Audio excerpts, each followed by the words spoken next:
thing. Hello, ladies and gentlemen. Welcome back to another exciting episode of Stacker News Live. My name's Car with my BFF Keyan and Mr. Bitcoin Pleb Deb himself with today's top story. What's up? How's your week, Austin? It was okay. Yeah? Okay. You know, given the story that we're about to talk about, it was a pretty good week. A lot of learning. Yeah. That's good. Did this happen this week? Well, this week and last week, it has been a sustained pain in my ass. Yeah. Coop, how was your week? It was good. I think it was good. Yeah, that's my. good. Yeah, how about yours? I feel like I'm doing media stuff every day. You're too popular. No, I'm not. I'm not. What does it feel like I'm to be really popular? I'm definitely trying to not be popular because I've removed myself from different places. So I'm trying to go as little as you need to be out in public, and it's not working. I think that's what, Leonardo DiCaprio probably says the same thing, Car. No, he dates models. And Well, he's also super woke. Maybe that's what's next for He's you. also super woke, too. Maybe you'll be woke as well. I start dating models? No. No? All your You don't like models are I like destroyed. wholesome, Oh, you mean you like thickies? I like wholesome women, You like some thickies? Yeah. Good value women. Good value, good morals. Yeah. You know what I'm talking about? Good values. Big values. Whoa, this is a PG pod, Coob. My sister listens to this, and her kids do. You got to keep it PG. Her kids don't They listen. know about communism because of Uncle Car. Yeah, that's true. If they were listening, they'd know that. Car's thoughts on communism. Anyways, if you've never seen this crazy show before, it's usually me and this guy right here. No, Him. This guy. Me? This guy. And we cover the top 5 stories here on Stacker News, the front page of Bitcoin. I don't get to pick these stories. Coob doesn't get to pick these stories. Mr. Plebdev seems to have picked the top story, and we're going to dive into that right now. But if you haven't checked out Stacker News, go check it out. Free Bitcoin's on there. It'll be, it's one of the few places to get zaps outside of Nostr, I think, that I know of. So far, I think there'll be lots of that places. Hopefully. The first top story is my project got hacked and user funds were stolen. This is from Mr. Bitcoin Pleb Dev, June 17th, Dev's territory. 42 comments, 38,000 sats. 38,000 sats. That's a lot of sats. It is. So, Keyan, what's this? Well, I mean, I don't think I should talk about it. I think Austin should talk about it. Austin, what's this? This is my open source shame, as Keyan put it. No, you put it. I thought that was great. I thought that was really good. Oh, but yeah, I don't know. You said, I'm going to open source my shame when we were talking about it. I thought it was such a great phrase. Yeah. Well, you're the one that encouraged me to do it, so I appreciate it. But essentially, this is a breakdown of a hack that happened last week on my project Bitcoin Link. Despite the fact that the project is non-custodial, there was a vulnerability in the app that I overlooked that someone is able to exploit to steal from another user, right? So it's not that I was holding on to the money, it was stolen from me. It's that I wrote bad code and allowed one of my users to get robbed from another user.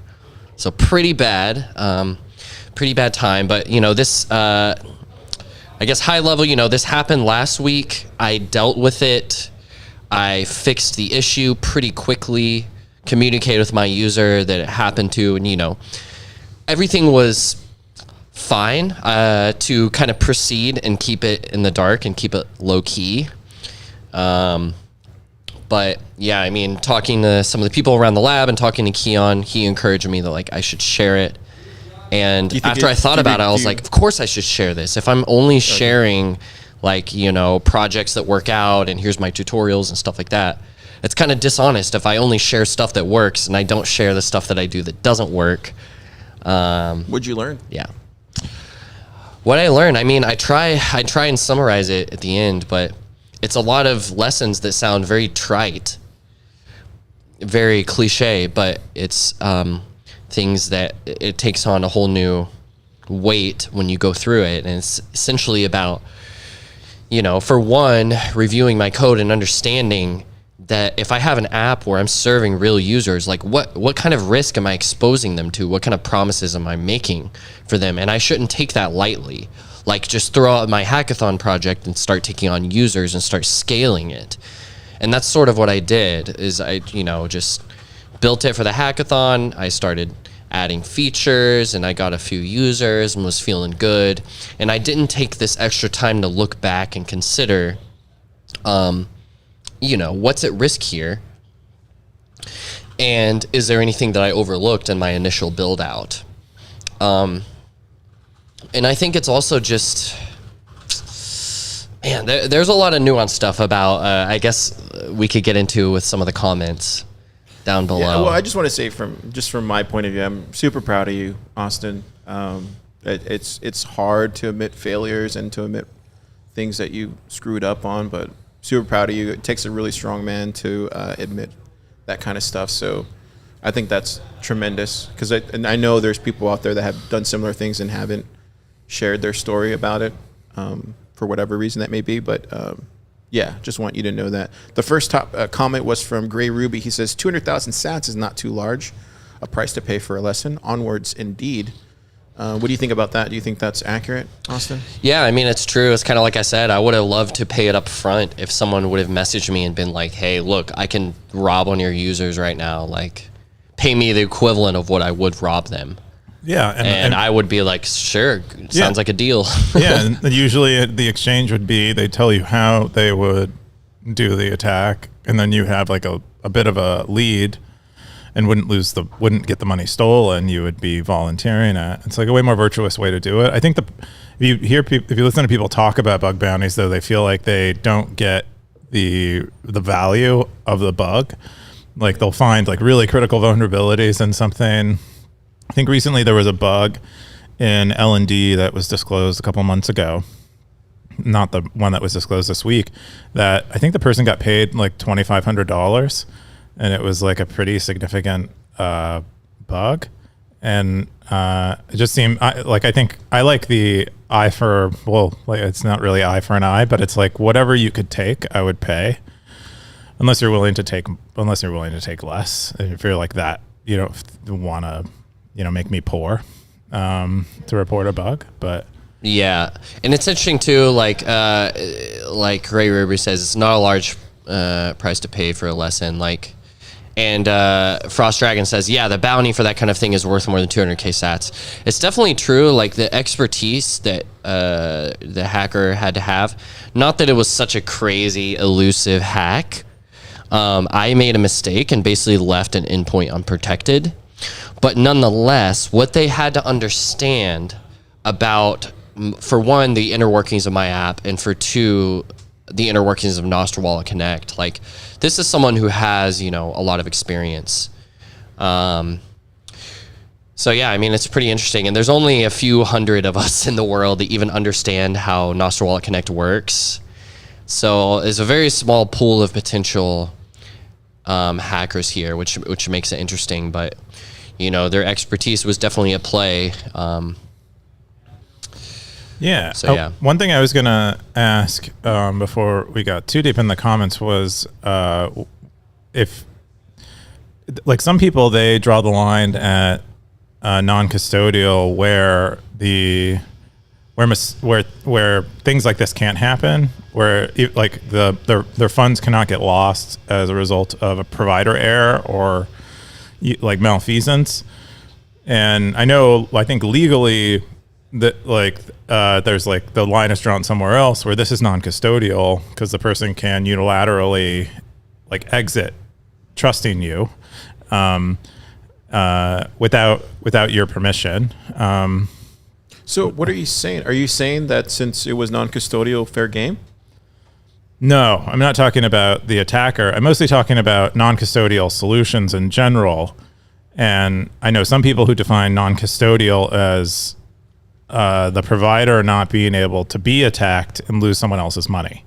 And then there's the other type of non-custodial, which is like, this is non-custodial by another definition, another close definition, where Austin cannot, I believe you cannot, well, you could. I think you could, especially in the revision, you can spend their money, right? No, in the revision I cannot. Okay. So this is what was difficult, is like doing a revision to make it much more difficult to hack, but still keep it non-custodial. And yeah, you're right. There's multiple definitions. Like, I guess mine I take on is the legal definition of non-custodial, which essentially means that I don't have unilateral control over the funds. And even beyond that, if I have almost just as difficult of a time hacking this service or hacking your link as an external actor would. Even the logs in my server and in my database, like, they don't give me secrets. And really the whole scheme here, and where my mistake lies, is the fact that you have an encrypted Nostr Wallet Connect, which is, you can think of it as a permissions to pull a certain amount from your wallet. So there's that piece. It's encrypted in my database, and then the link is stored in the URL. And the idea is that these are created completely separately. I never have the secret. And in fact, the only time I see the secret is after you have already pulled those funds successfully. Yeah, I'm confused. But Yeah. I mean, hopefully the people at home aren't. So it sounds like I'm you- a really dumb pleb. But Keyan, can you expand? I feel like, have you written about this before? Never heard you say this before about the non-custodial thing. No, I haven't written about it, but I've heard people describe non-custodial differently. But it sounds like Austin meets both definitions of non-custodial the way he's describing it, to where he never is able to spend, the person who's creating the links, their funds, because he never has access to the links. Right? Yeah, exactly. But I mean, I suppose it's a different thing if we were to say that it's not possible for me to even make a mistake that could lead to the loss of your funds. I have another Yeah. really dumb question whenever you guys are ready for it. So does every project apply their own definition for non-custodial? Is that that's a dumb question? No. There's a bit of a gradient at the edge of non-custodial. Like, some people would argue, Austin could speak to this, voltage is custodial because they might be able to read someone's memory on one of their machines and get their Oh, so get that's their why you private say keys. gradient at the edge. Yeah. Okay, that because makes sense. There are distinctions to be made. Do companies there. like Voltage disclose that, Austin? Disclose that. I mean, I mean, like, not disclose. That's the wrong word. Do they talk about that, or do they? Is there a page They- on the website that they're shows? honest. I mean, it is an extremely, like, it's It's edge case. Yeah, such I a know. nuanced. Yeah. It's such a nuanced thing. Like, because there's kind of a legal argument and there's almost like a regulatory argument, and those are two different things. Not to do it. You mean? Right, but then there's Gotcha. the idea of when you say to a Bitcoiner, "Oh, this thing is non-custodial," right? They have an idea of what that means, and there are certain implications of what that means in their head. Yeah. Right. So for someone that might mean like, "Oh, my keys are offline. My funds can never be stolen unless it's my fault." And it's like, well, that's not necessarily true, depending on what kind of service it is. I have another thing to add. So this may be why people should be happy with Darthcoin, because he's a pleb that does go into the different aspects of non-custodial that I know of here on Stacker News, right? Or am I wrong? Well, yeah, and I think that it just goes back to like what we mean when we say non-custodial. Like, we're trying to say a lot when we say non-custodial, but really those things, they need a lot of specific mentions, such as privacy, such as what are the risks, what metadata are you leaking. There's a ton of nuance around any service that you might use. It's almost like, and I'm not saying to do this, and I probably shouldn't say this out there, but it kind of reminds me when Saylor got all the miners together and tried to make like a coalition for all that kind of stuff. Maybe that's something that goes on behind the scenes in the Lightning discourse. I don't know. Yeah, I guess my only point is that Sorry, I got us off people track. have thoughts behind what non-custodial means, and it's actually Fascinating. it's much more subtle. And what I might consider as an app developer, who's like, my main consideration is like, what I want to make, I want it to be right in the eyes of people, meaning that like I don't have unilateral control, right? But at the same time, maybe from an external legal perspective, I don't even want to be considered as a money service business or something like that. Like, I want to make it clear that like, yeah, this is a service where I don't have any control over funds. Because what you're doing here is everything is all the sensitive information is encrypted client side, and Yeah. you're simply storing it, right? And you're not storing the links that can redeem the money, all you're doing is you're providing an endpoint that stores encrypted blobs that people can redeem. Is what it sounds like. Which is not. I would say meets all the criteria of non-custodial, assuming that and that cryptographic protocol is sound, which it sounds like we're having the next iteration of, and you put up a bounty for it. Has anyone taken you up on the bounty? So people have tried. So this is something at the end of my post. I mentioned that like, okay, let me put my money where my mouth is, because I'm talking about how I fixed this thing, and how like, oh, I'm sorry, and I made this mistake, and I won't do it again. Like, I wanted to put my money where my mouth is, so I generated 100,000 sat in WC right here. So it's basically 100 links, each of which have 1,000 sats. So this link, if you click on it, it's claimed. Yeah, so you'll see this little message here. This link has already been claimed, or it is expired. What font is that? Yeah, so someone already took it. It was kind of like, here's a freebie. But inside of this link is a secret. It has an index, a link index. It has a Nostrwall Connect ID. My code is open source. You can read it. And so basically this right here represents the same information that the hacker had originally. So the hacker was given the secret inside of the URL. Yeah. But now how I changed, one of the ways I changed the service is that like, I'm basically creating a one-to-many relationship between a Nostrwall Connect is the one, and then there are many potential links. And so now what I have to do is I have to regenerate secrets and re-encrypt the same Nostrwall Connect multiple times in my database. So it just makes everything a lot more atomic now. But essentially, this is the same information that the hacker had, where they were able to exploit it at first. So I was like, okay, I'm claiming I fixed this. So here's that same information the hacker had. If anyone else, can do a new exploit, go for it. Please let me know if you find an exploit. If not, this is literally my money on the line right here. So people have been trying. They've been playing. I've been seeing logs. They're playing around with the API and trying to find vulnerabilities, but it's been looking good. That's good so far. Yeah, is this? I'm curious. So it sounds like you're like double encrypting. Are you encrypting the secret? Well, the Nostrwall Connect string twice. No, I'm literally only encrypting it once, but it requires a valid link index, and that valid link index is almost like another secret. So it's sort of like a combination of two secrets. I see. Okay. And now, like, also the encrypted blob only ever lives on the server.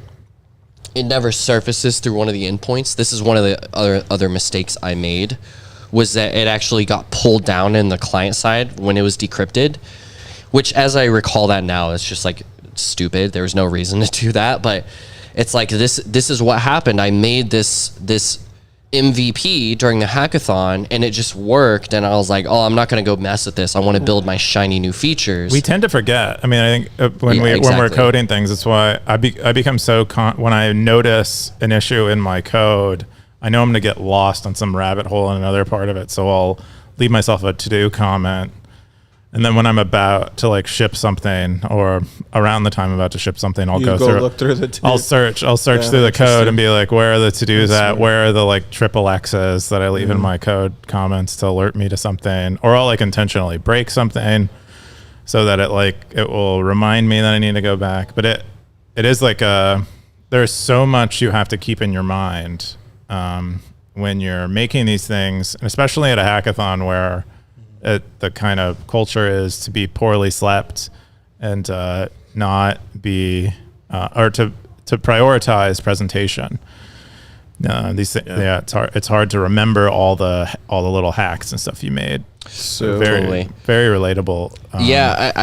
Car, I want to touch on that comment from null count, because I think that was the other interesting kind of tidbit from here. Where is it at? Where was that? I think it was null. Yeah. Count. No count says if you leave an envelope full of cash in the middle of the street and someone takes it, it was not stolen. Change my mind. The internet is a public square. If your app is publicly accessible and someone is able to make the app pay them, then they earn every sat. You were not a victim of theft, only a victim of loss. No different than losing your cash in the street. Yeah. So I think this is Someone a pretty... tell the SEC and the Department of Justice. I think this is a fair perspective, and honestly, like, this is a very what would you say? This verges into the gray to black hat territory of a perspective, which is essentially, it's like this person's perspective is like, you know, the internet is a wild west of, you know, anarchy and lawlessness, and if you leave yourself vulnerable out here and someone takes your stuff, that's just what happens because you're in the Wild West, baby. So that's kind of the perspective. And it's like, I kind of agree with that. Like, that's how I feel as well. And when I got hacked, a lot of the people here in the lab, they're like, oh, we have to find this guy and we have to, like, you know, but I was very much just like, I am only disappointed in myself. I'm not upset with the hacker. They exploited my mistake. It's fully my responsibility. Like, I'm on that side of things, but I still think that there's a bit more nuance here to what null count is saying. It's like, it's not quite that simple, because there was malicious intent behind this hack, and you can see it. I can see it in the logs. I see a full night of someone spending a night of their life poking and prodding my service, my storehouse in the middle of the wastes, and they're trying to get in to take my stock, right? Or really another user. So it's like, there's malicious intent there. It's not just finding cash in the gutter and picking it up and putting it in your pocket. But I still think it's interesting because there's a contrast of both perspectives. We got null count here with the super gray black hat perspective, but a lot of other people were saying, you need to expose this thief. You need to expose this person. We need to find this person and bring them to justice, which is interesting because that's like both sides of the spectrum there. And I'm kind of in the middle, probably actually more towards null count, which is like, I'm an idiot. It was my fault. You know, the hacker's probably not a bad guy, but I'm like, he's a little malicious. I think it could be he or she, they. I think it could be your fault, and it doesn't. I don't think it legitimizes null count's point of view, because from my perspective, I do believe in property rights, and I do believe in digital property rights, and I don't think stealing. I mean, it implies you have some sense of morality or ethics. It's a mortal sin. Like you're literally like falling into like the devilish side of things. It's disgusting in my opinion, but I think each their own. I think no. I mean, if you get away, it's mostly I would. 10 command. I asked him a question here because he said that the internet is a public square, and your app is publicly accessible. But so is someone's home. They're like door on the outside of their door is the public, and so if I break into their door, if I enter their house and steal their belongings, I asked him a question here like, is that okay because their home is accessible via the public? Yeah, it is. There it goes. I found it.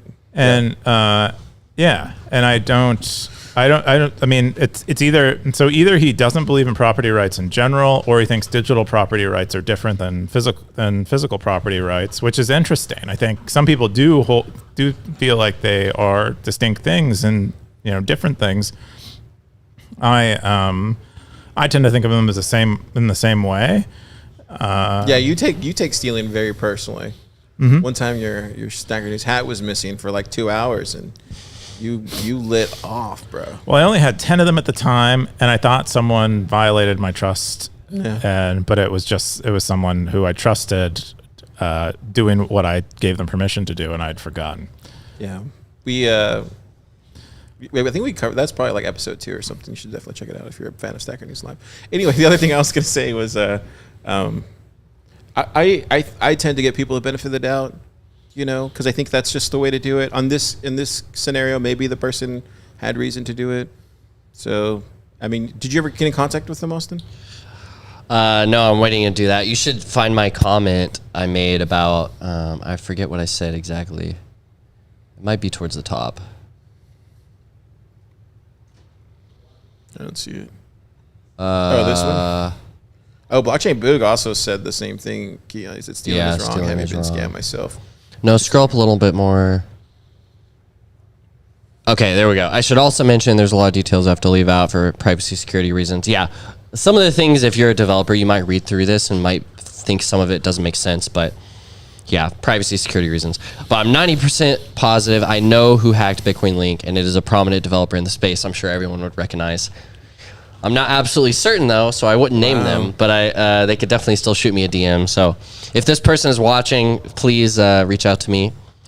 BitcoinPlebDev@protonmail.com, or I'm on Nostr and stuff like that. But yeah, I mean, I can't even say about this, but I have logs that link them between multiple services that links back to an email.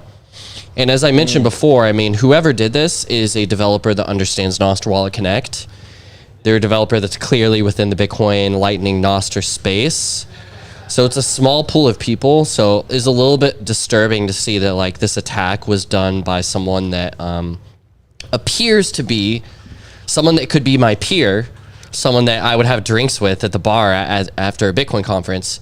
But not only did they like exploit it once, but they've continued attacking. So whoever that is, if you watch Stacker News, reach out to me. I'm pretty nice, but they don't watch Stacker News. Yeah, I'm on my own side. I'm trying to track the hacker a little bit myself and do some counter intelligence. Yeah, exactly.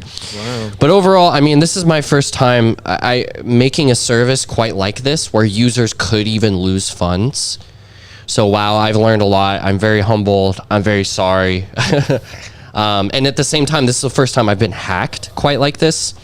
So this is all a very new experience for me. It's been a very stressful few weeks, but nonetheless, I'm learning a lot, and I'm really trying to take the most from it and soak it up.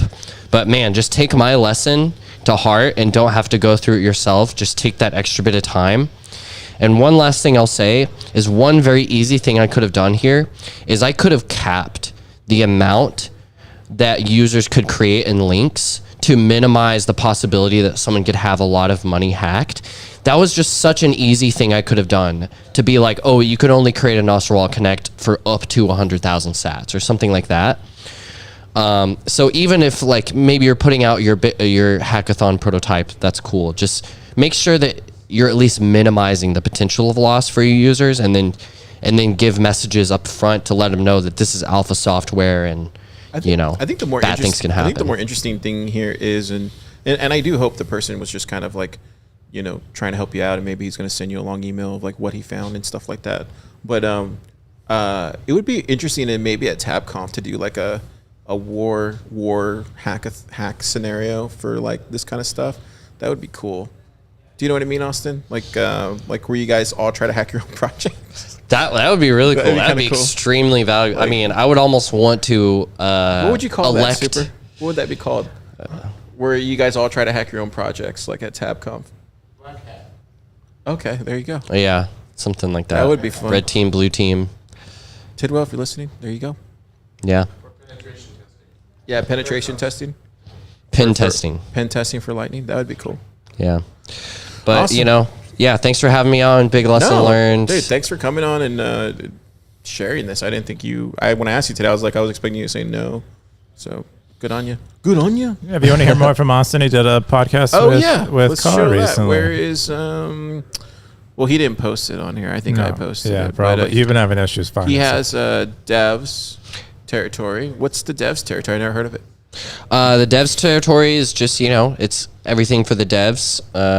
Tips, tricks, hacks, libs, bips, nips, gists, everything in between. And I actually do a weekly and sometimes bi-weekly kind of live stream, Top Devs, where I read through the top dev stories. This is where all the eCash stuff content is at. There's a lot of eCash content. You should drop it in devs so I can mute it. Okay, you got me there. I'm just kidding. But check out devs. Check out Pleb Devs on YouTube. Check out plebdevs.com. Yeah, check it out, y'all. He drops. Check out his YouTube. It's growing, and you're learning, and you get to hang out with a really nice guy named Austin. Look at this. Let's go. This is Damien's backend series. Yeah, check this out if you want to learn backend and TypeScript from scratch. Look at those. Oh, wow. This is amazing, dude. I'm getting better with the thumbnails. Shorts.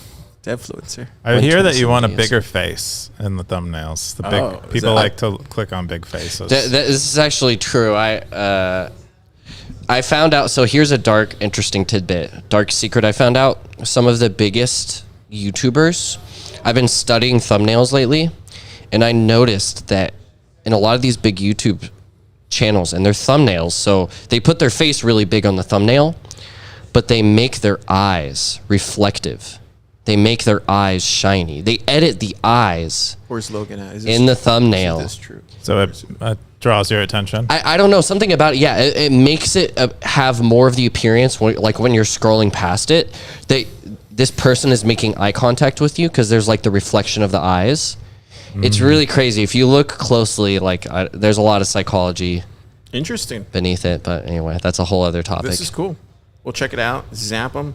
Yep. And yeah, thanks. All right. Thank Cheers. you. Thanks, y'all. Thanks. Cheers. Are we getting special guest number special guest soup? 2? Yeah, I think. Oh yeah, so we're gonna have a super Testnet. Yeah, No, you stay wanna- here, stay here, stay here. What do you mean? I was gonna. No, stay here. Okay, I thought you guys would have. We got he just came on Thriller earlier. Oh, yeah, we okay. talked about a lot of this stuff. I see. It was thrilling. It was thrilling. But yeah, Super Testnet's back in Austin. Back in Austin. Hi, everybody. Docs. For a- Good to see you all You're again. wearing your Bitcoin orange shirt. All my Stacker friends. It's you. I see it's you. them too. Look over there. Thank you for leaving a comment. Please like and subscribe. Hit the bell notification Okay. if you want Who's a get better more videos Who's a better like this. podcaster, once and for all, Car or Vlad? What? Who's a better podcaster, Car or Vlad? Car. Boom, right in your Wow. face, Vlad. Car's a better in your face, You know, Vlad. Super wouldn't in your lie face, either. Vlad. But That means that's meaningful. Vlad is a better self-promoter. yeah, shameless. Oh. No, not shameless. Shameless There's nothing wrong with self-promoter. self-promotion. It's not bad. No, I love Vlad, but He's good at it. he's really good at it. Yeah. Anyways, Super Testnet. Yeah. Where you been? He's not very good at it. Okay, I've been everywhere, man. I've been everywhere. I've been to. I wish I could list them off like he does in the song Johnny Cash, but I can't do that. I've been everywhere, man. I've been everywhere. I've been to to Las Vegas, Sugar Sao Paulo, Florianopolis, London, Paris, Love France. Paris, Spain, Barcelona. Barcelona. I've been to Las Vegas. I've Las been to Vegas. Prague. I've been to Hong Kong. I've been everywhere, to San Francisco. I've been to Ohio. Ohio. Yeah. So I've been everywhere, man. That's awesome. Do you want to join us for the rest of the top 4 stories? Not the top 4, but I will join for my favorite one, which is going to be. Which one? Which is what one? Is it Doom? The next this one is one? Doom is not a strategy. Is that not your top one? We can cover your top one sooner if you'd like. I don't think I've read any of these. That's fair. Let's check out the Doom one. What's Okay, what's it about, the guys? next top story, Stackers. This is they're like, Car, what are you doing? This has gone off track. I know. This is what we do. We roll with it. Yeti's a better podcaster than Vlad. The next top story is Doom is not a strategy. This is from JT Woodhouse, June 20th, the Bitcoin territory. 30 comments, 10,734 sats. Coob, what is this? Yeah, so this is like another one of those posts, kind of I don't know, like Oh, trying to. Did this really happen? It looks like whoever did that thought Boom was a strategy. Yeah, I don't think that's actually a nuclear bomb or anything, but I think It's not big enough to be nuclear. no, I think it's just a A normal TNT, bomb. you think? I have no idea, but I mean, it could be a tiny nuclear bomb. I have no idea. But this post is about. This is another post, and I think there's quite a few of them now where there's kind of people. They're kind of like disciplining Bitcoiners, like kind of telling them they're viewing things wrong. This one was. There was news circulated on like alternative news sources, but not even alternative news sources. It was like alternative to alternative news sources started circulating that the petrodollar system had ended, and that it was like a news event or something. But when this was announced, I was looking around for it. I couldn't find any news outlets reporting it, which makes sense if it's supposed to be a secret thing. You can read about the petrodollar system, though, is real. It was there was someone who whistle blew on it, and it was covered at one point, and it got picked. I think it was like 2014, maybe 2016, around that time when the whole thing was kind of revealed. But we did make a deal with Saudi Arabia to provide them weapons in exchange for them only selling oil for dollars. And that does appear to be ending. So there's lots of evidence that I think they've made announcements about selling oil for other things. So that has ended. I just don't know if there's the official agreement has ended, which is kind of what this claims. Anyway, he says that he found that he couldn't find evidence that it officially ended, and he thinks Bitcoiners are just kind of making it up in an effort to Put down the dollar. Does he call out the Bitcoiners? put down the dollar and believe that the world. Does he call out the Bitcoiners in the thing? Yes, that's Wow. Well, it's mostly he's like, Bitcoiners are doomers. Here's why they're doomers. And Hey, wait. He mentioned BitVM for a second. Go back. I can Who is actually this comment guy? on that. Who is this guy? JT Woodhouse. Is he on Stacker News or what? Yeah, he posted. I think he posted this article himself. If not, he's from North he Carolina. frequently posts the articles himself. He does a pretty good job. Let me tell you, man, if you live in wood houses, don't throw matches Well, he's on Nostr, around. so hopefully he posted on there. If you guys want to talk to him, there you go. Hello, JT Woodhouse. Oh, this is his Twitter. I don't know. Go back to the thing. I want to see what you Yeah, said yeah, about sorry. the thing Yeah, that I yeah. know a little bit about. Yeah. So he says, I need. Here it is. Where I is it need at? to read up on eCash, bleh, BitVM, meh, and all the wild ways it's been integrated into Nostr. Also kind of meh. All right, that's okay. Good. I hope you do read. Reading is good for you. Skip. Yeah, but I thought Stupid stuff, the interesting bone he picks, or the like his motivation behind this piece was that he feels like Bitcoiners are doomers because what they want is the dollar to end, so they don't have to do the hard work of like educating people and making layer twos that work well and scale and have decent UX. But they want to win the easy way, which is their opponent like bows out, their opponent fails, their opponent defeats themselves rather than them actually providing a superior solution. And I thought that was my favorite. That was my favorite part of the whole article. what Was did the that stacker say? like little inflection? Nerd to Ninja says, oh, wow, is this my alt? Nah, I'm kidding. Seriously, though, watching other people come to the same natural conclusions and write articles about them is a heck of a thing to watch. Are you sure you're not my alt? What does he mean by that? Just means he agrees with him on everything. Oh, Yeah. okay. The next one was from Kepford. He says, good article, but this is incorrect. And he quotes, if only it turns out there was one small problem with the story, the agreement didn't exist. It was fake news. Agreement does exist. End quote. It did exist. This is from Kepford. He says, the part that people have been wrong about it is the collapse of the dollar. I have never heard anyone dispute the existence. Even those that refute the impact, gold bugs have been claiming the dollar will collapse for longer than Bitcoin. The argument against the collapse of the dollar due to the oil not being traded in dollars is that treasuries are what has a larger impact on the strength of the dollar. That said, people say this is a significant sign of the long-term weakening of the dollar. Yeah. Oh, so JT Woodhouse is on Stacker News. Yes. Yeah, there he is. Okay, there he goes. Yeah, he Hi, posted the JT. article himself, I Well, believe. Super, what do you think? I heard of the petrodollar a long time ago. Or no, I heard of the eurodollar a long time ago. There's too many noun Dollars. dollar things. Noun then dash dollar. I don't know. I didn't read this thing, but I mean, what I've skimmed here looks pretty good. Thanks for provocative prognostications. Anyway, what's next for you, Super? What's going on? What's on the docket for Super's life? You're a famous. I'm going to Mexico. You're famous on tour.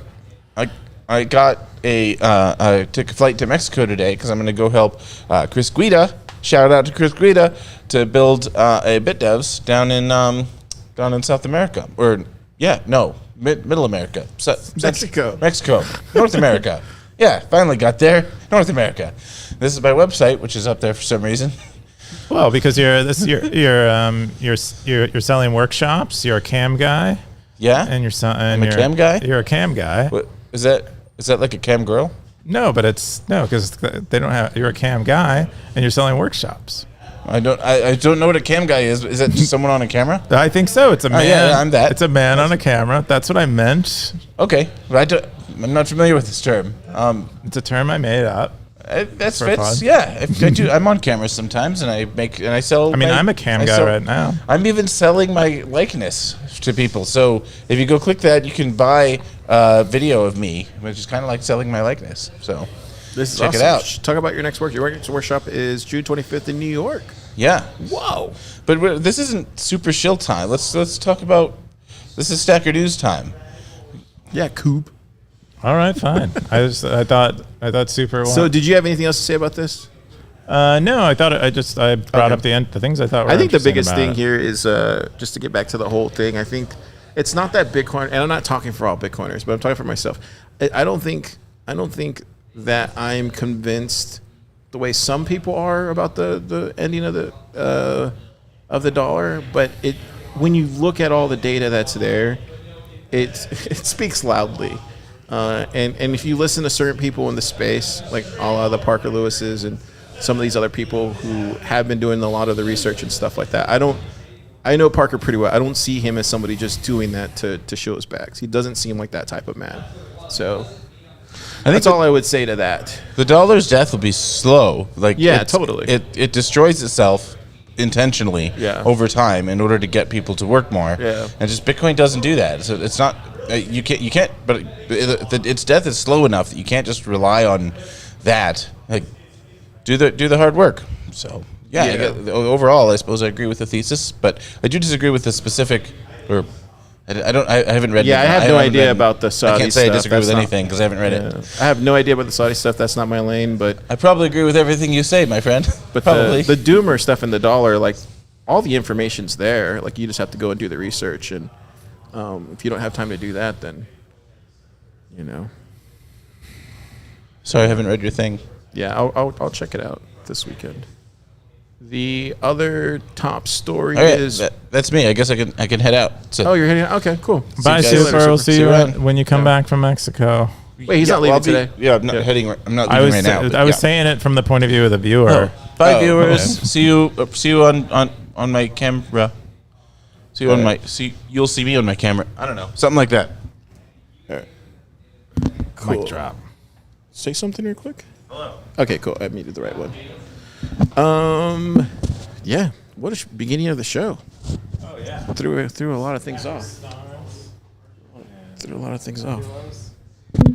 Let's get into the next top story. This is from Darthcoin. Bitcoin circular economy, a hard to achieve goal for many people. Bitcoin territory, 47 comments, 5,010 cents.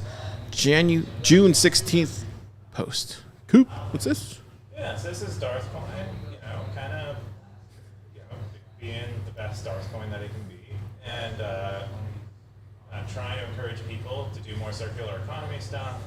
Try to orange pill their local merchants.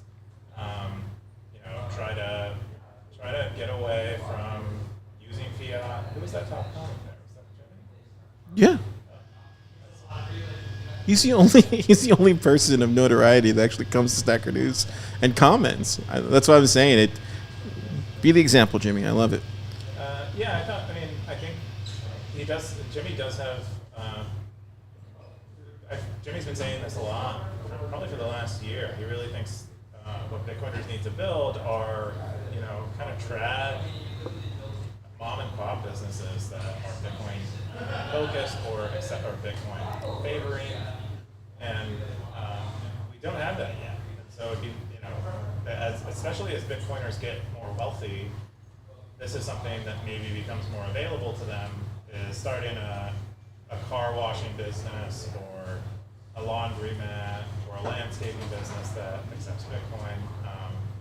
I didn't watch this talk, but I'll have to do it. Yeah, so Teresa tweeted something about this. He was saying this earlier this week. I saw it on the Plub Lab thing, but he's right. I mean, we've known this for a while now here in Austin, but it's this same conversation that we have. It's just more businesses, more entrepreneurship. Marty made a post today on TFTC about the Sats flow. People aren't pricing that in, and then when you go and talk to some other types of people in the ecosystem, they're even more bearish on that scenario. But I think it's interesting because a lot of people from Austin, Jimmy being one of them, the Zaprat guys, and then Marty being one of them, they're seeing the same thing that everybody's seeing here in this town. And businesses, entrepreneurship, a lot of this stuff can transform a city in the right direction. You saw the Unchained Capital announcement a couple weeks ago about the Austin. It wasn't UT, but it was the City of Austin College or whatever. And it turns out, dude, that's right there on Congress and 7th, I think, like a block or 2 blocks away from the Bitcoin Commons and Unchained. So, yeah, so that's what I'm trying to say. And I think a lot of us who are here on the ground see that, and it's good to see Jimmy out there spreading the gospel about why this is the way it's going to happen, because we're kind of seeing it right in front of us, and it's good. It's good stuff. But yeah, Jimmy had the top comment. He said, so one step I think will become much more prominent in the coming years is not convincing merchants to take Bitcoin, but Bitcoiners acquiring business and operating on a Bitcoin standard. Okay, that's one way to do it. I found it's mostly hopeless in getting business. Yes, exactly. To adopt Bitcoin as they really don't get it. Yes, you need Bitcoiners that understand its value to run these businesses, and there's a tremendous opportunity as many of these profitable businesses are being sold due to boomers retiring. Even a few businesses in the same town will have a pretty big effect, and these businesses will have a major advantage with Bitcoin on their balance sheet. Like the mini guys, right? Like Tony made them take the mod bike stuff, and now they're in the now if somebody's going to buy a bike, they're going to go to mod bikes. Like that's what I'm saying. It's the same thing that Three Forks did by taking Bitcoin. Yeah, it's yeah. You have to. I mean, I feel bad for the people that don't do it, but Jimmy's right. I mean, I don't think those two examples are good. They're more so the example of merchants who began accepting Bitcoin are probably immediately trading into fiat. Those are not businesses operating on the Bitcoin standard, I think. Well, we can't. The rules haven't been written yet in Texas yet. No, I think you can operate. You have to price. I think you have to price your assets in dollars, but you can hold all of your company's money in Bitcoin, as far as I know. And I think living on a Bitcoin standard is also one of these things that I don't think is very well defined, but it usually means you are primarily paying as many as you're operating expenses of Bitcoin as you can, using Bitcoin as your reserve. I just know, like here, like I hate to keep bringing up Austin. I just know for a fact at this point, like if you haven't seen the Bitcoin signal here in Austin by all these Bitcoiners who are in the community doing all sorts of work by now, what else can we have done? Like at this point, what else could we have done? I don't know, but it's incredibly bullish. Good article, Darth. The next top story is from eCash on Bitcoin. Educational resources from Scoresby. Bitcoin territory, June 18th. 8 comments, 6,155 sats. What's this, Keyan? Yeah. So Scoresby is writing a lot of great articles on eCash, trying to kind of understand it, find a comparable thing that exists that we're all familiar with that could explain the way eCash works. And I don't think he even shared his own articles in this list, but he shared a bunch of eCash resources for learning about eCash. Some, I assume, ones that he's compiled as he's been learning about it himself. And yeah, I think these kind of lists help a lot. I remember very early going onto like WAF's website and looking at all the links that he's compiled. So I don't think there exists one for eCash yet. It's just too early for people to really get behind it. But yeah, this is that. This is a list of resources. Gotta love the stackers. Yeah, Kelsay. So Joda, for the people that are listening, Joda Stacker said this in the top comment. It says eCash does not effing scale Bitcoin, and this is a quotation from Callie. Apparently, Callie said this, and then he says every podcast, Callie on scaling Bitcoin with eCash, and then it has a meme underneath it. Yeah. Cool stuff. The next top story is long-term support for Callie, the person we were just talking about. This is from Siggy47 10 hours ago. Bitcoin territory, 8 comments, 1,410 sats. Keyan, what's this? Yeah, OpenSats continues making more eCash grants available. It seems to be like part of their portfolio now. But yeah, this one is for Callie, and it's long-term support, which I believe is they agree on an ongoing basis to give him money. And he's working on Cashew, which is an eCash mint with a single guardian, I think is the term that they use for people running these things and doing all the cryptographic signing thingies. And in contrast to Fedimint, which has several of them, but what's nice about Cashew is it's really, I think, allowed people to experiment a little more easily with eCash than they might have with having to start with Fedimint to begin with. And Callie's also just, I think, a very well-spoken person with strong opinions, and I think with also integrity, from what I can see, having seen him in podcasts. And so I think it's nice to see him get support for it continue to be able to operate. I think it has a physics background, came to programming, which is always a really cool trajectory. Cool stuff. And that's all the top 5 stories on Stacker News this week. We're going to jump into our top stories. That is right. The first one is Koob's ramifications of samurai plea bargain. What's this, Keyan? Yeah, well, Siggy wrote about plea deals and how they're really to the samurai case, but the Rage, I forget the person's name who writes for Rage, but they do a lot of great reporting on privacy and Bitcoin. They've been reporting about the samurai case and that they can't seem to get any kind of documentation on or case files on the dev that was apprehended in Portugal.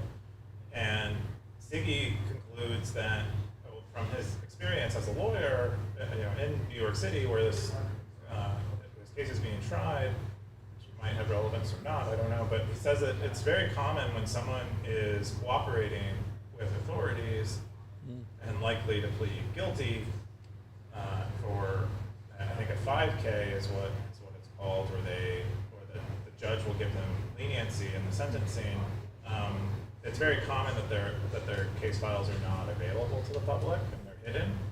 And so Siggy concludes that might be what's going on with the death. And so I thought this was great insider stuff that I wouldn't have known otherwise. And Yeah, there is a Vice video. I'll try to post it tonight when I get home. But there's a Vice video, I want to say maybe about 2 or 3 years ago, kind of talking about a similar thing, but with the Anon group and how what they'll do typically, and I don't know just from the video that Vice shared, was they'll capture one person and then insert that person back into the ecosystem. They're talking, this is for the Anon thing that the Vice thing was on. And then that person will rat on everybody in that ecosystem, and that's how they took down Anon. And they talk about, Vice actually talks about the Anon thing inside of all that. just like the Sopranos. Yeah, it's kind of wild, but it's always been one of those things that's been in the back of my head since I came in the ecosystem. It was always I've always wondered, the conversations that we have, like after parties or after conferences and kind of that stuff, and being careful of who you're actually talking to and what you're saying. All that kind of stuff. That's always been my super paranoid take on it, but these days I'm not too paranoid. Yeah, I don't.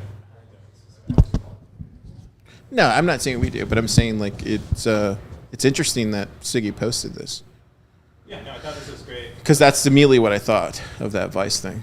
Yeah, it doesn't sound like they have implanted him back. It sounds like he's still in custody, but.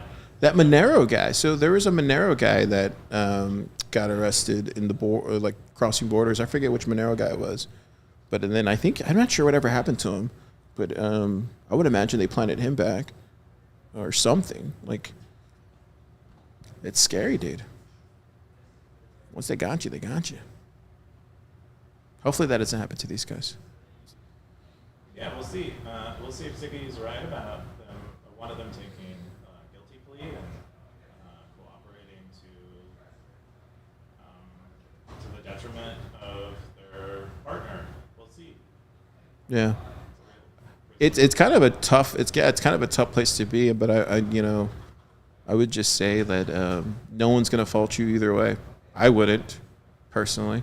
No one wants to be in a. Ratting someone out? Well, I'm just saying, no one's gonna fault him either way. I would imagine. I mean, who wants to be in a cell block, like in a little concrete block for the rest of their life? No one does. That's torturous. Yeah, but I mean, what's his culpability for putting his partner in? Oh, is that who he's gonna have to put in? Is that? Who else would it be? I mean, Siggy says here that usually what has to happen, why when these deals are reached, like the conditions are that the person who's getting the special treatment now and clean again this file. Oh, so you're saying that they're putting them? Siggy's saying that they're pitting them against each other right now? He could, but Siggy's mostly saying that they have to make the prosecution confident or whatever the legal system confident that he'll help them get a bigger fish. Golly, so dude. Kind of the conditions, and so they don't make these deals on speculation, as far as I know. So it could be that he already has, Siggy kind of speculates here that maybe he has evidence of his partner interacting with criminals, helping them, do things that are deemed illegal, and then, or possibly information on the criminals themselves that they wouldn't otherwise have. But who knows? Anyway, it's all. Oh, so he says right here. Let's just say, just for people that are listening at home, because to me, when I thought this seemed okay. So he says, but in this case, I'm right. Allow me to speculate. So he's speculating right now. He's not saying this is going on. For the people that are listening at home that can't see this. Okay, I think it's safe to say that this is all speculation. This is not. I said speculation, at least. Oh, okay, my bad. Yeah. Okay, I just didn't listen. Interesting. Yeah, I'm gonna pray tonight. Hopefully that doesn't happen. But yeah, that's not something you want to see. But like, does Siggy say, like, what if he just didn't do anything wrong? Because a lot of us think that they didn't do anything wrong. Like, why can't that be the starting place for this kind of stuff? Innocent before being proven guilty, type of thing. Oh, well, that's just not how the legal system works. If you read the indictment, it was like it was so confident that they are like super mischievous and criminal and cooperative. Are they just looking at their character traits or whatever? That's how the legal system works. Is you paint the worst case, like the prosecution paints like the worst possible case, and they act super confident, so the jury gets like psyoped into believing them, and then the defendants, they do the same thing, where it's like, look how frail and fragile and sensitive and well-meaning, and it's a play. It's like the best system we have for making these kind of decisions, and it's a total. Gosh. It's like a fiction. It's a battle. It's like a battle of like psychology, where you're trying to sway a jury. That's what it is. Well, let's hope this is not what's going on. I think hopefully the facts. Let's hope they get a fair trial and all that sort of thing. Your next story you wanted to share was what are your thoughts on Bitcoin losing the darknet?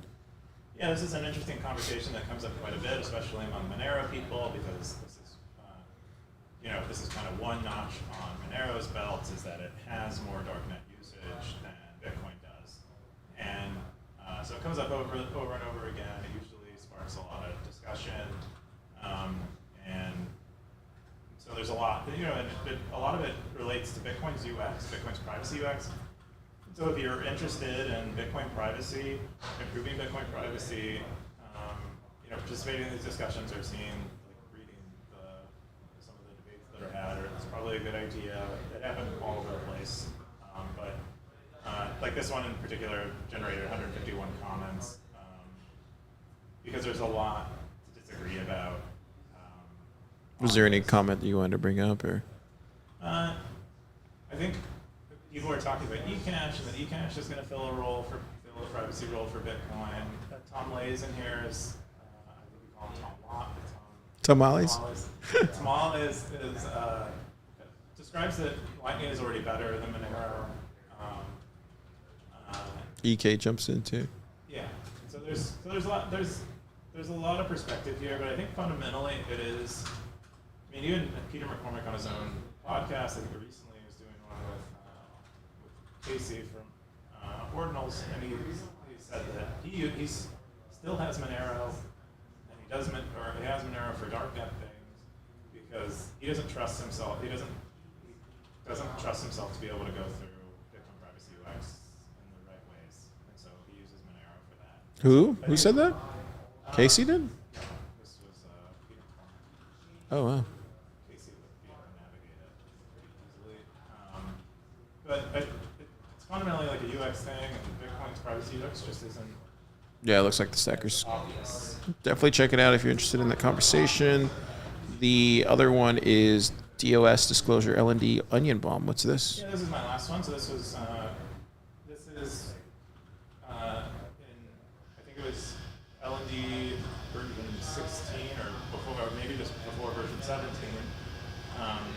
They were expecting what the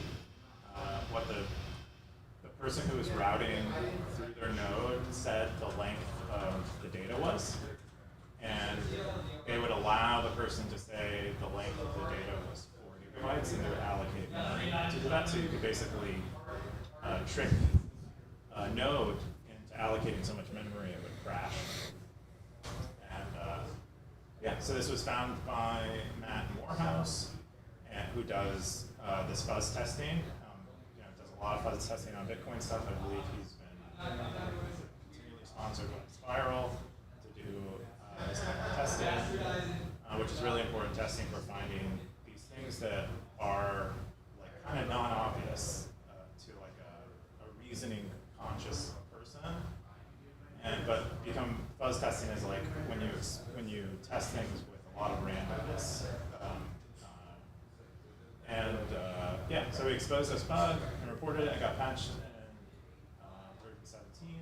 So if you're so you're saying upgrade right now, update? Update. I mean, you should have updated already, probably. Okay. There were other bugs that had been fixed before that were more public. Was that a bug right there you slapped? I'm trying to slap these bugs as fruit flies or like. Yeah, you think I should stop getting the fruit? I don't know. Maybe we need to get like a fly strip or something for them. Oof, don't want that.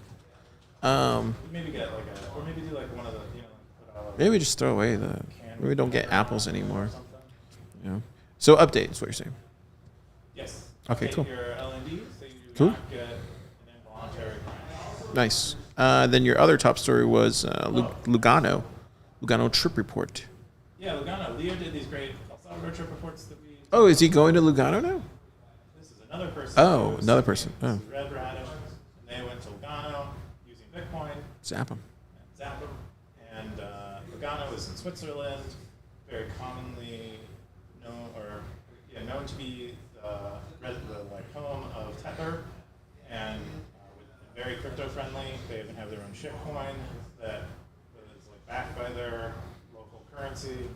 But they're generally crypto friendly, so they also support Bitcoin stuff. And he describes using Bitcoin there, talking to merchants, trying to get them to use Bitcoin. They often had a hard time and had to get help or whatever, couldn't find the Bitcoin option because there were so many crypto options on their screens.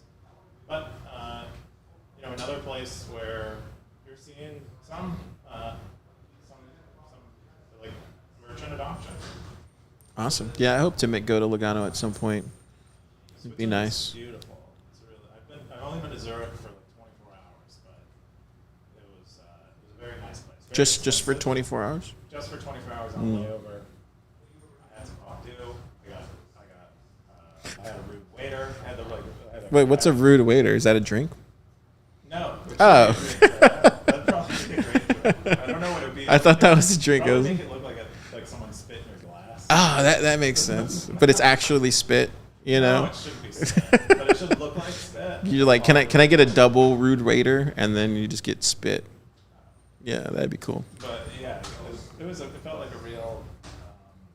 Felt like I was really in Europe. He wasn't that rude, but yeah, I recommend going to Switzerland. It's one of the Nice. easy, expensive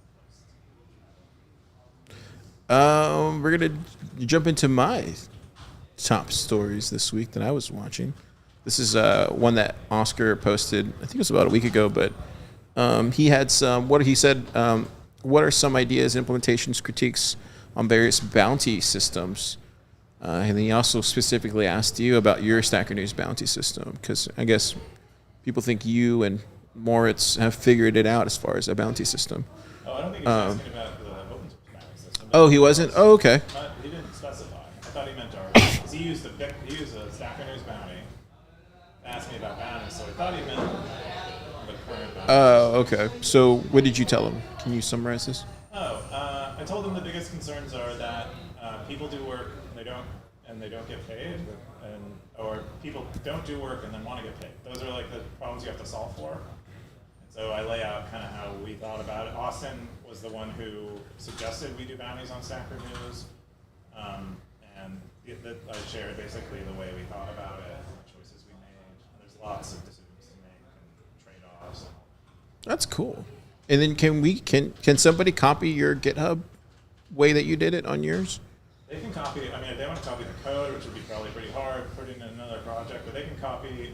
I lay out the reasoning here behind the big things you kind of need to think about and lay out. So someone could write. It should probably be easier for them to write their own code into their own project that does some of that stuff, and they might have a better way of doing it. I also described using 99 Designs, which is this design contest system where you say, I want a logo designed for Thriller, whatever, or whatever. Super Testnet's new magazine that you can come out with. Super Testnet gives them, I think it's $400 is what you put up front. And then with 99 Designs, you mean? 99 Designs. Oh, it's interesting. $100, and you can upgrade to $400. This is a long time ago. It's always 99 Designs. And then a bunch of people compete. They submit logos. And you can pick one and give them the $99. Some majority of it goes to them. And then, or you can be like, I want it refined. I want another round and another round. Yeah. And you can get, you can pay more and more. Cool. If you're building a project right now and you're looking for some help, check out this post. It'll be in the show notes. The next one I wanted to share was, this was Meta. We'll save this one. The other one I want to share was the other Siggy posted. He specifically singled out Ego Death Capital, which I thought was kind of weird. But I think he was just more asking of how to invest in them, which I thought was another weird question because it's on Stacker News and not in their email inbox, which I was just wondering. And then he tagged me on it. And then Context came in and posted all the Bitcoin VC funds that you could invest in. And so I added these to Plebbook right away just to make sure we have all of them. And then I dropped a comment in here to kind of give him my 2 cents on everything. And I was just shilling the builder's territory, He asked me about Ego Death, so I did share that, we did have a meaningful conversation with Jeff Booth, and he's a well-respected VC in the space because he's built a startup, and there's very few of those. And then I also shared some posts on Thriller that I was that I've been researching on, and then I even shared a Stacker News post, which is one that you commented on a while back about on the investment side for startups, which I know you're very passionate about too, or not investment, but seeking investment. But yeah, check out all this stuff if you want to learn more about it, and check out the post there on Stacker News. A lot of good info, but I thought it was really interesting to see the stackers start asking questions around investing in funds. Maybe Siggy wants to be an LP. I think it depends on the scale that Siggy wants to operate as an LP at, but I think people usually get their feet wet as in a syndicate, being part of the syndicate, yep. And then they kind of graduate to maybe more direct white glove experience as an LP, and a little more. Actually, it's more hands off in the case of being an LP in a fund. That's my understanding, at least. So I thought that was really interesting because you don't really see this kind of conversation on Stacker News. The other one was, this is the Meta. So some thoughts on my failed Stacker News recruitment effort. This is from Undisciplined. He seems pretty bummed about trying to recruit people. What do you think? You had any thoughts on this? Well, yeah, he was promoting Stacker News on Minds, trying to get people over from Minds because the kind of kernel of values is similar. And he said that Stacker News is just what the feedback he got was that their Stacker News was too Bitcoin focused, and that they liked free. They liked free things. They liked that engagement was cheap, and that people could give them engagement cheaply, and that they could get cheap engagement. And that's kind of what he's suggesting. He's like it's probably too early, or maybe maybe Bitcoin is just too big of a barrier. It's not exactly clear. I think he did a promotion on it on Minds. I mean, you also see the same thing on Nostr, right? Like people will come on Nostr and they'll get welcomed by the Nostr community, and then right away they will post, "Oh, I didn't know this was a Bitcoin centric kind of conversation thing." And I think just Bitcoiners are just really passionate about Bitcoin, and they want to help as many people as they can, and all that kind of thing. Someone to be into Bitcoin. asking him to jump into the deep end and really swim. Yeah, totally. I also think too, just the. I think it's just more of a mindset change. That's just going to have to take time. I mean, because I do. People value, the engagement from, the tech space and like the Twitters and the Facebooks and the YouTubes. Like a lot of people truly, like. They love seeing the number go up. Yeah, even though, yeah. Yeah, it's maybe not a trustworthy number, but No. they don't.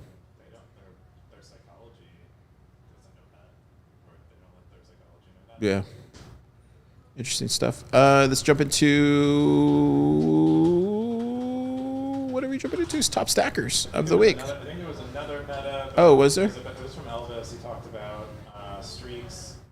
Got to say much on it. He just commented that he was kind of going off grid for a week and felt, was a little sad that he's probably going to lose his cowboy hat, and just found it interesting. I want to talk about. Well, Talk about that, but that's all. Well, Coob, until he builds a general store. You'll never be able to buy a cowboy hat. There you go. You might be able to buy other stuff at some point. But not a cowboy. He's not Cowboy going to hats are change his. for people who, You can buy a Stacker News hat, but you can't buy a cowboy hat apparently. yeah, you have to, it's a privilege, not a right. I'm just gonna make this cowboy hat into a Stacker News hat. Just start wearing it. You would. No, I wouldn't. Top Cowboys or no top Stackers. Undisciplined. Undisciplined's been posting a lot. Yeah. He loves the Stacker News. Rsync legend, turning into a Stacker legend this cycle. Yeah, he's been stacking a lot. How long has he been stacking for?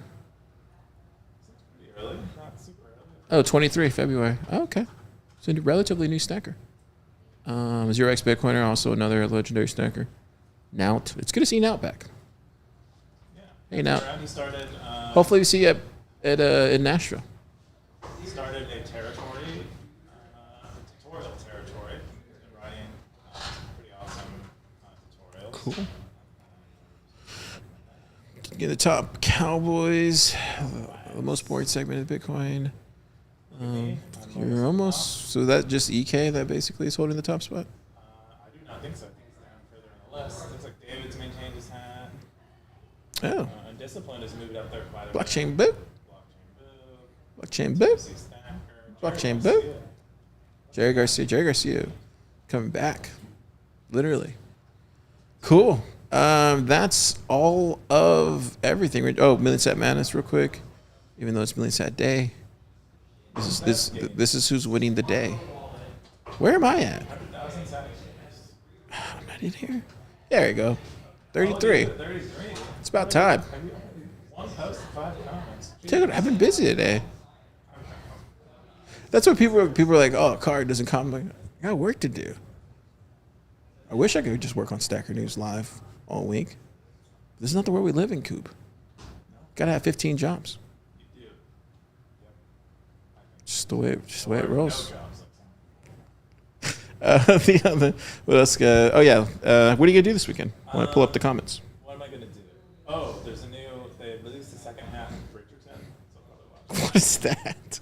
Oh, Bridgerton is like, it's like, oh god, it's like set in like London, you know, back in like the 1700s or whatever, and it's like it was done by the woman who did Grey's Anatomy, but you know, it's like period piece, and that's a good show. I like it.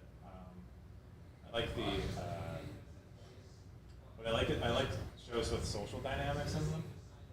So like Survivor, I like. Yeah.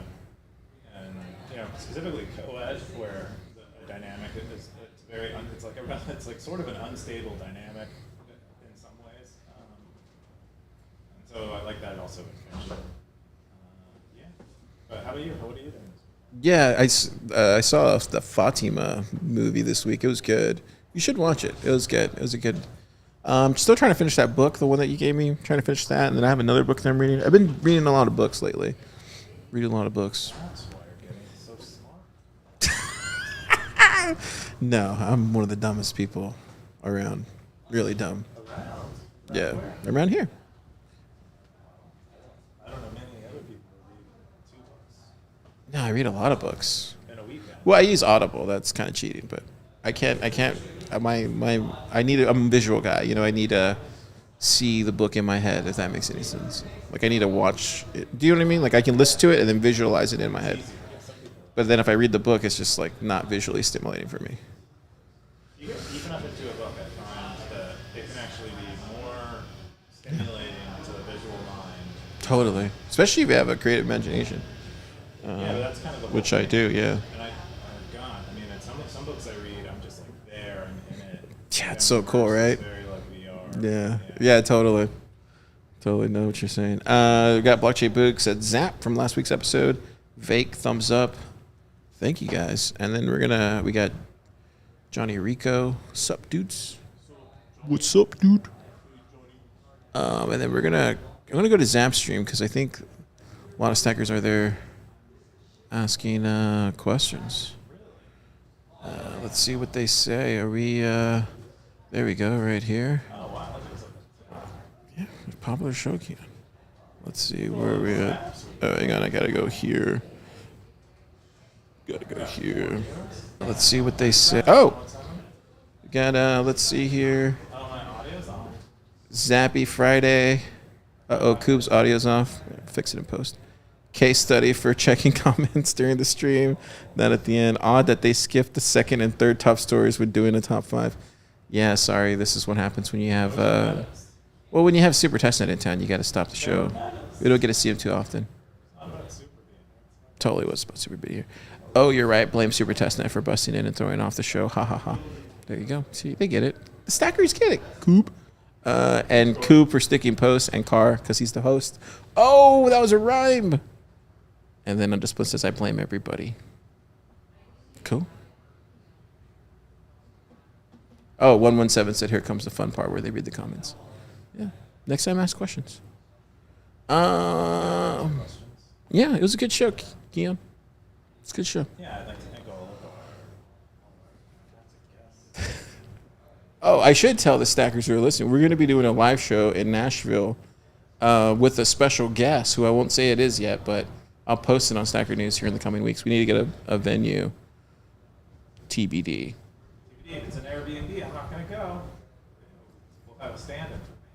That'd be cool too. Yeah. But anyways, yeah, we'll announce it when we get closer to July. But if you're going to be in Nashville for the conference, then definitely stay tuned. Stay tuned. Oh, you're going to bring hats? Oh wow! So free Stacker News hats if you come to Stacker News. So I might get He'll get it to you for free. I'll guilt him to it. All right. I need to let them know. Okay. There you go. We'll see you later, stackers. Go out this weekend and find your way through this kind of doomer area that we're in. You know, and I think the best advice I ever got a long time ago when I first came into the Bitcoin space, it was from like I won't say an OG, but it was somebody who'd been around for a while. He said, "You know what, Car? You pushed a button." He goes, "You know what, Car? Stay in your lane," and that's what I continue to do. Just stay in my lane. What's your lane? Which one? Anyways. Oh,